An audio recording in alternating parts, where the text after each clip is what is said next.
हमारी आवाज़ सड़क में भी होगी, सदन में भी होगी और हमारे संगठन के साथी 180 किलोमीटर की पदयात्रा के साथ राजधानी कूच किए हैं। तो हमारे मुद्दे हैं स्कॉलरशिप जो विगत कई वर्षों से छात्रों को मिल नहीं पाया है।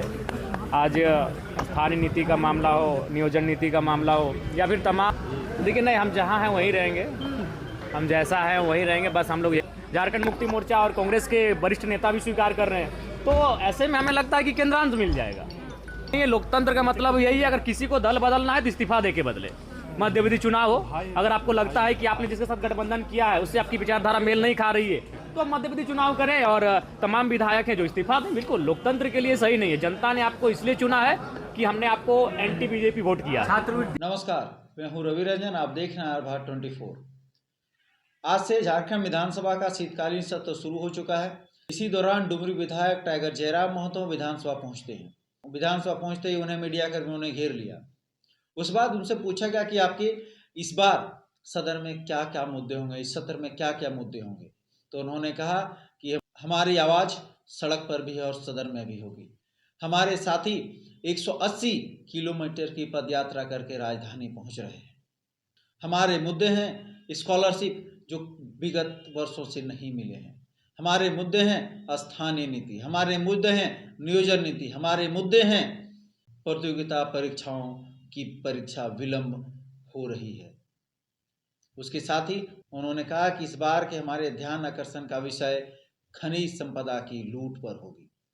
साथ ही जब उनसे सवाल किया गया कि क्या अगर कार इधर से उधर जाती है तो आप किधर रहेंगे, तो उन्होंने कहा कि हम जहां हैं वहीं रहेंगे।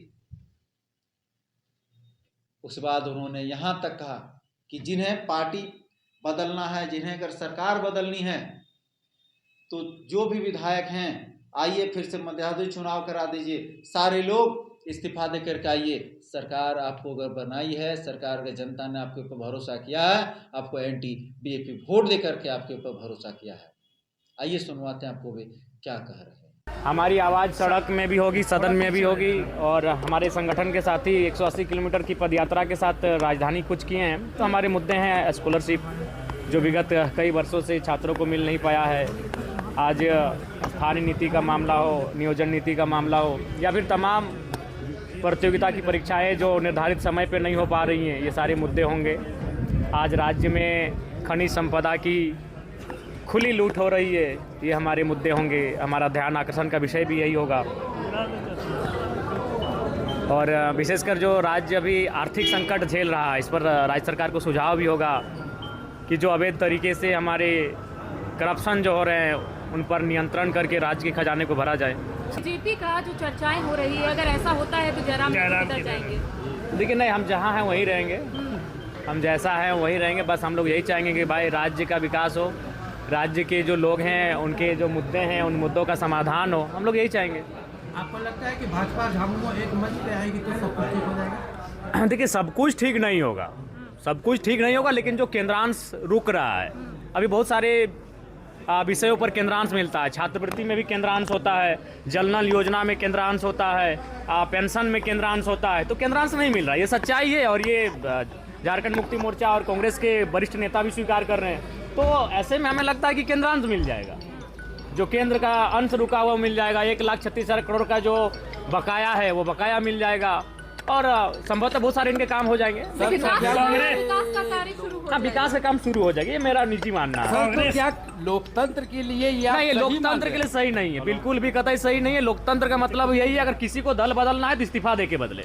मध्यावधि चुनाव हो, अगर आपको लगता है कि आपने जिसके साथ गठबंधन किया है उससे आपकी विचारधारा मेल नहीं खा रही है तो आप मध्यावधि चुनाव करें और तमाम विधायक हैं जो इस्तीफा दें। बिल्कुल लोकतंत्र के लिए सही नहीं है। जनता ने आपको इसलिए चुना है कि हमने आपको एंटी बीजेपी वोट किया। छात्रवृत्ति के लिए आंसू लगातार प्रदर्शन कर रही है, छात्रों को की जा रही है, अभी तक पूरा नहीं हुआ है। वहाँ की जनता ये चाहती है कि बेरमो अलग जिला बने। आप उस क्षेत्र से आते हैं क्या? जी, मैं भी इस बात से अवगत हूँ। बेरमो अलग जिला की मांग दशकों से हो रही है, मिलना चाहिए। और ये माननीय मुख्यमंत्री ने तो स्वयं कहा था कि सभी विधायक अपने क्षेत्र में जाएं, भ्रमण करें और कौन सा प्रखंड उनका दूरी में है, कौन सा जिला उनका, माने जिला में कौन सा नया जिला बन सकता है, नया प्रखंड बन सकता है, इसकी सूचना दे। तो हमें लगता है सभी माननीय सदस्य शायद रिपोर्ट तैयार कर लिए होंगे। अगर कर लिए होंगे तो सबमिट करना चाहिए, हम भी सबमिट करेंगे कि मेरा कौन सा प्रखंड नया बनना चाहिए और कौन सा क्षेत्र मेरा नया जिला बनना चाहिए। ये जो जेएलकेएम की तरफ से पद यात्रा निकाली जा रही है, इसमें सिर्फ मुद्दे छात्र हित के हैं या फिर अन्य भी मुद्दे हैं? अन्य मुद्दे भी हैं, स्थान नीति मुद्दा है, नियोजन नीति मुद्दा है, अन्य मुद्दे भी हैं।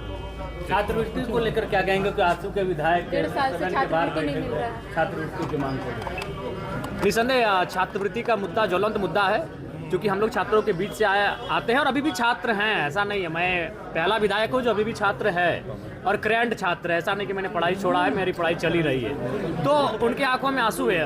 2 दिन पहले एक लड़का मेरे जनता दरबार में मिलने आया, बेचारा रो दिया मेरे सामने।